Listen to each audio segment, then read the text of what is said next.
All right, welcome back to FringeTV. Thanks for stopping by, guys and gals.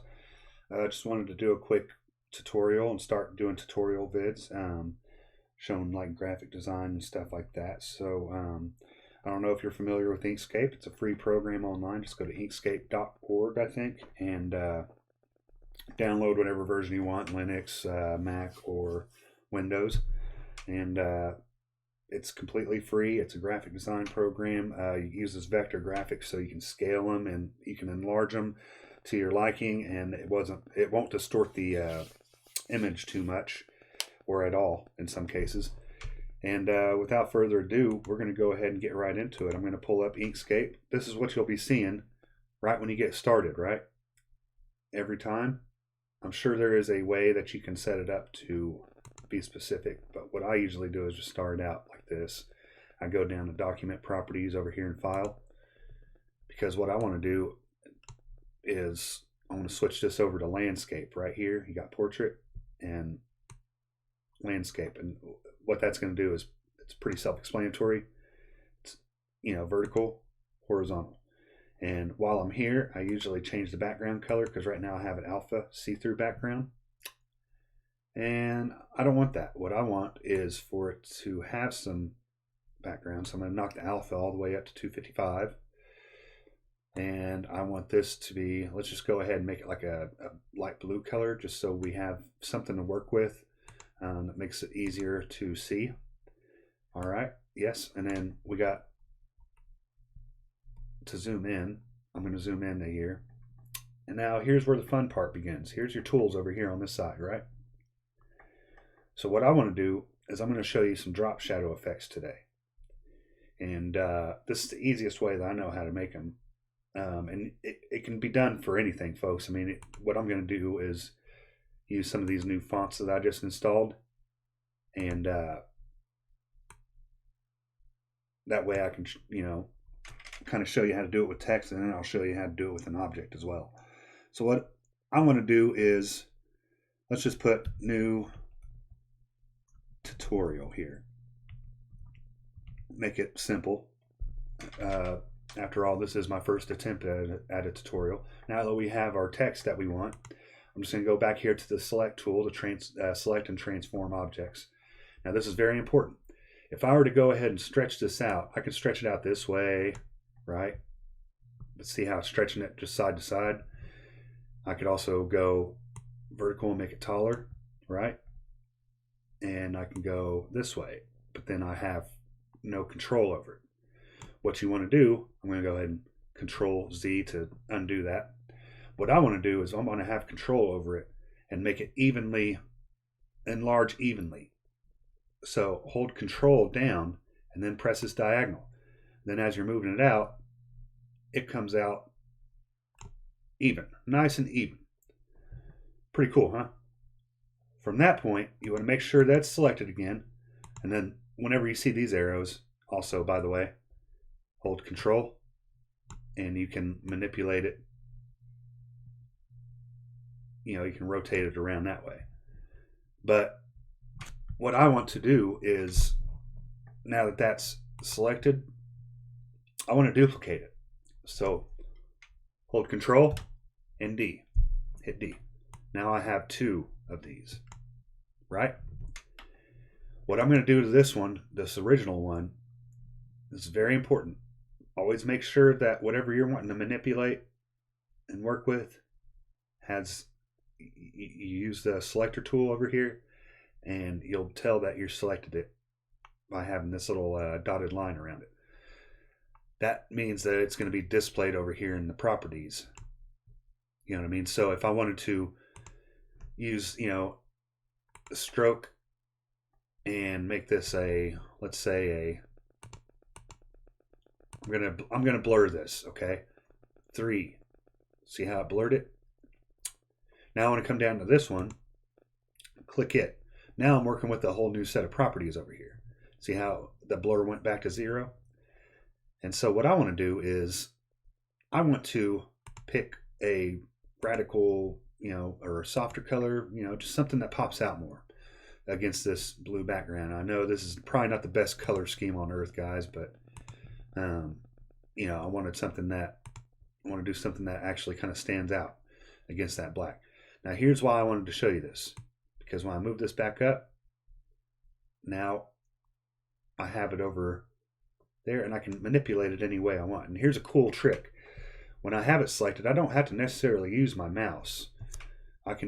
When I have it selected, I can use the arrow keys and move it, nudge it down inch by inch. You see that? And that gives me more control.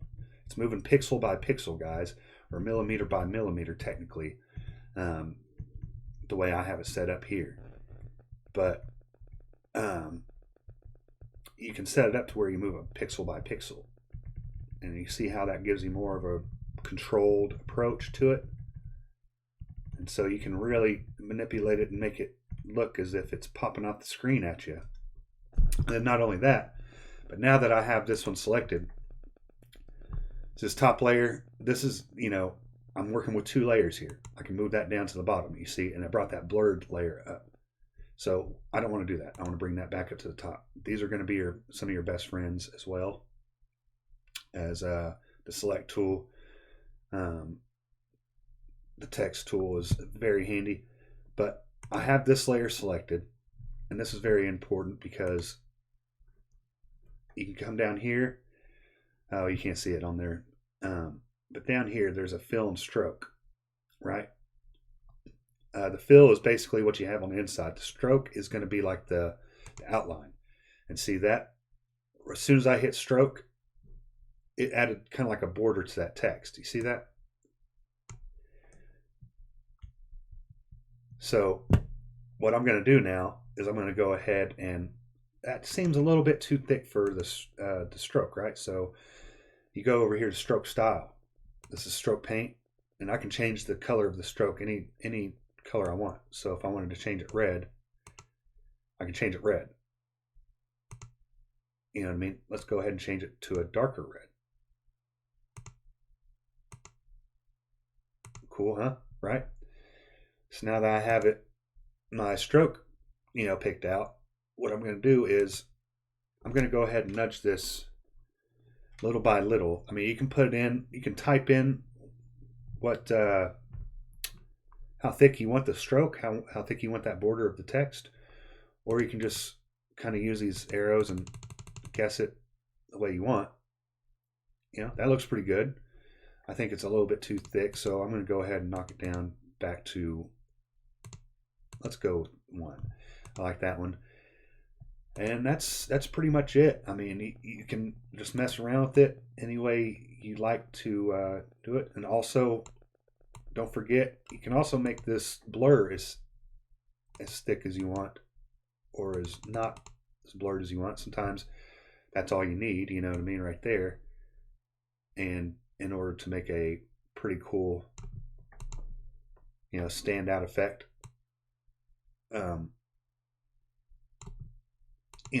And then if you're just mess around with it until you're satisfied with the results, that's all it is. It's just trial and error. But that's all I'm going to show you for this video. I just wanted to make it a short and sweet video. It's where you can actually, oh yeah, before I go, make sure you have the select tool. If you wanted these two to work together,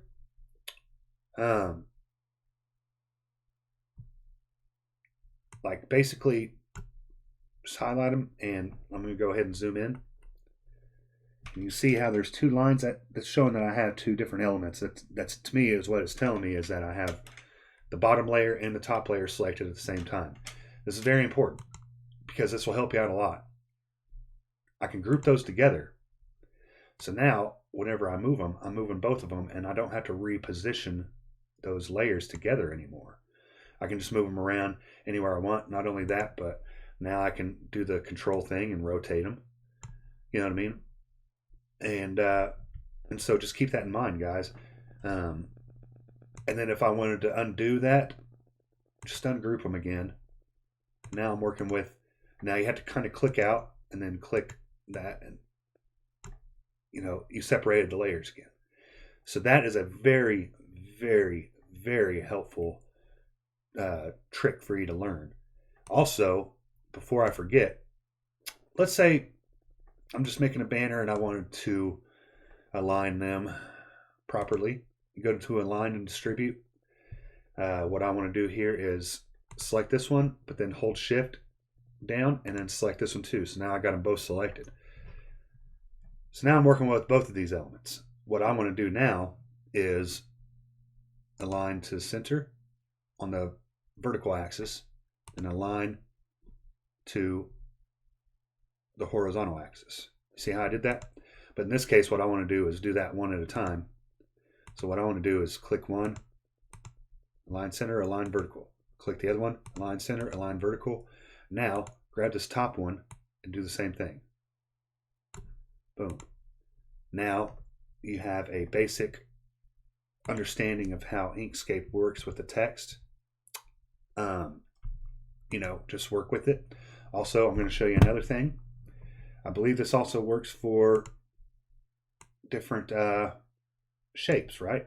So what I'm going to do is I'm just going to make a simple star shape, and then basically manipulate it here. Let's go ahead and make like a cool design, right? Let's manipulate it out and make something cool out of it. All right, well, let's just do this. That seems like a gnarly shape. Let's go ahead and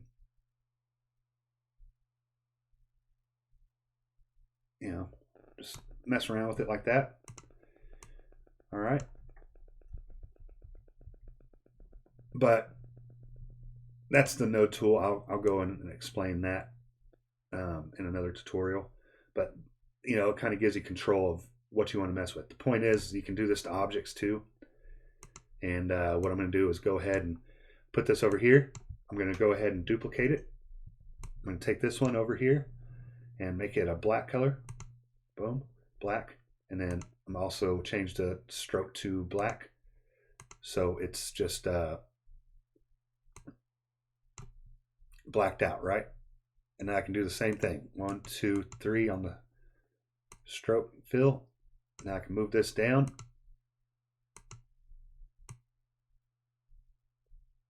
And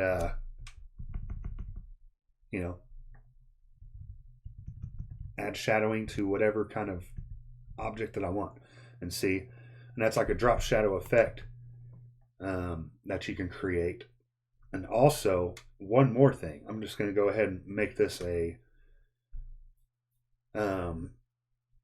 longer video than I anticipated. But what I'm going to do is make another one, drop shadow. Here's another way that you can add a shadowing effect. See this? I selected the circle tool over here instead of the star tool. And what I want to do is go ahead and add this over here, and let's just go ahead and make this longer. And I want to, what I want to do is, now that I have it selected, I'm going to go over here, align and distribute. I'm going to go ahead and center that. And then what I want to do is move it up closer to the tutorial thing. And I'll show you why I'm doing this, guys. Some of you might already know what I'm getting at here. Now that I have it selected, I want to go to the fill and stroke for it and blur it again. And so basically what I'm doing is I'm making it look like a shadow underneath the text. You know what I mean? So it's just a cool little trick that you can do.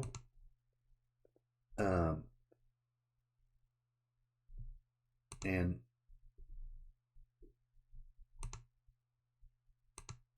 what I want to do is basically center it on the vertical and axis and whatnot. But anyways, and since see how it's kind of going over that means it's the layers too much. So what you can do is drop that all the way to the bottom. And now you have a pretty cool little shadow underneath it, which seems a bit overkill, but you can blur it out as much as you want. And then you can also make it you know, and just work with it. You know, it's trial and error again. But you see how that kind of just made a little shadow effect underneath it. So that's just all I was going to show you for this video. I hope you enjoyed it. Come on back. Please like and subscribe. You can always donate to the channel as well. I appreciate it. It'll go towards making better videos and with better equipment. Obviously, my system's pretty laggy. So, but just wanted to make my first tutorial video and show you guys how to make some pretty cool effects on this. I love this Inkscape program, and I think you'll enjoy it too. Thanks for watching, guys and gals.